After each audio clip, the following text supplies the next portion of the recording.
Hi friends, my name is Miss Daisa Pascall and I teach art at Buford Middle School. Today we are going to make New Year's Eve noisemakers. To attach your noisemaker together, you can use duct tape, scotch tape, or a stapler. For the noise, you can either use beads or maybe buttons.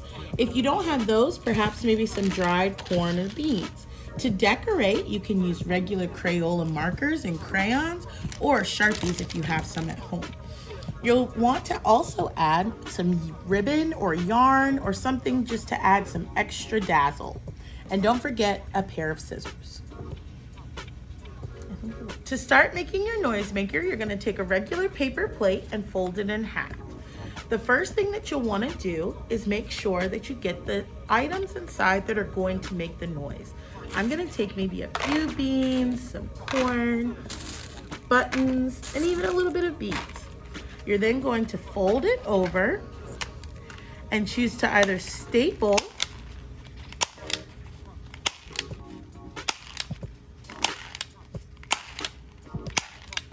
or use tape.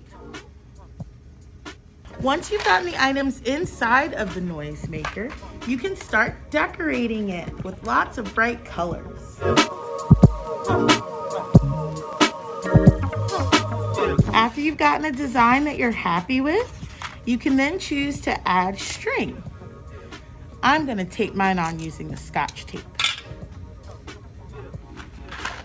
You can choose to put it on the underside if you'd like, so that you don't see where the string is attached.